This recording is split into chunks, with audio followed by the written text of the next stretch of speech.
அனைவருக்குமே வணக்கம். சற்று முன் கிடைத்திருக்கக்கூடிய ஒரு மிக மிக முக்கியமான செய்தி ஒன்று வெளியாகி உள்ளது.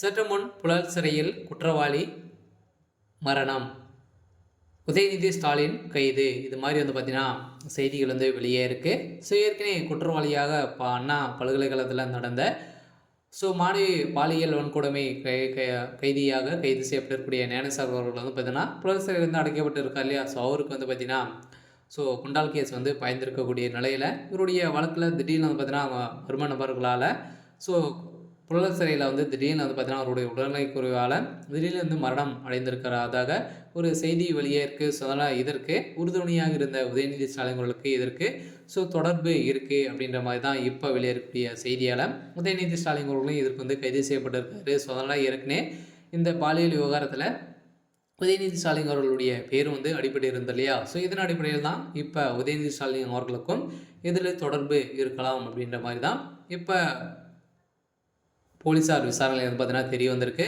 இதன் அடிப்படையில் தான் இப்போ கைது செய்யப்பட்டிருக்காரு. ஸோ இதனுடைய பின்னணி என்ன அப்படின்றத தொடர்ந்து வீடியோவில் பார்க்கலாம். ஸோ அதுக்கு முன்னாடி நம்ம சேனலுக்கு இப்போ தான் நீங்கள் முதல் முறையாக வந்திருக்கீங்க அப்படின்னா மறக்காமல் நம்மளுடைய சேனல் சப்ஸ்கிரைப் பண்ணி சப்போர்ட் பண்ணுங்கள்.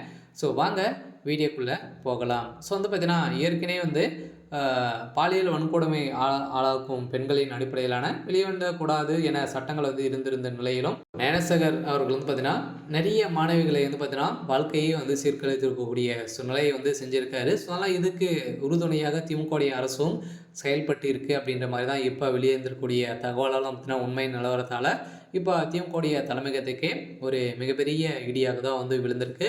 ஸோ இந்த இடியின் அடிப்படையில் இருக்க உதயநிதி ஸ்டாலின் அவர்களும் சிக்கியிருக்காரு. ஸோ அதனால் குற்றவாளியுடைய வீட்டில் நடந்த ரைடின் அடிப்படையில் ஒரு பென்ட்ரைவ் மூலமாக சிக்கிய வீடியோக்கள் தான் 50க்கும் மேற்பட்ட வீடியோக்கள் சிக்கியிருந்த நிலையில் தான் இப்போ அதிரடியாக பார்த்தீங்கன்னா உதயநிதி ஸ்டாலின் அவர்கள் கைது செய்யப்பட்டிருக்காரு.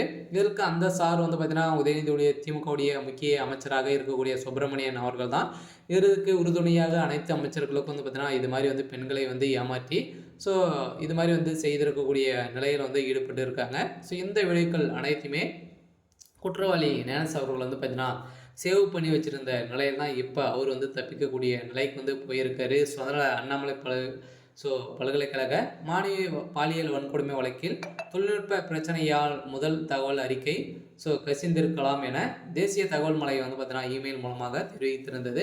இந்த அடிப்படையில் தான் பார்த்தீங்கன்னா இப்போ அண்ணாமலை பல்கலைக்கழகத்தில் நடந்த சம்பவத்தினால பார்த்தீங்கன்னா இதெல்லாம் ஒரு பரவலாக பரவிட்டு இருக்கக்கூடிய நிலையில் இது யார் செய்தது அப்படிங்கிற மாதிரி உச்சநீதிமன்றம் பார்த்தீங்கன்னா இப்போ தீர்ப்பு அளிக்கக்கூடிய நிலையில் இந்த தீர்ப்பின் அடிப்படையில் பார்த்தீங்கன்னா இது திமுக சேர்ந்த பிரமுகர் தான் இது உறுதுணையாக இருந்திருக்காரு. ஸோ இந்த தகவல் அனைத்துமே அவர் தான் வெளியிட்டிருக்காரு அப்படின்ற மாதிரி தான் இப்போ வெளியே இருக்குது. இருந்தாலும் இப்போ சிறையில் ஒரு குற்றவாளி மரணம் அடைந்ததாக ஒரு செய்தி வெளியாக இருக்குது. இருந்தாலும் என்ன நடக்க போகுது அப்படின்றத வெயிட் பண்ணி பார்க்கலாம். இது மாதிரி செய்திகளை தெரிஞ்சுக்கணும் அப்படின்னா மறக்காமல் நம்மளுடைய சேனலை சப்ஸ்கிரைப் பண்ணிக்கோங்க. தேங்க்யூ.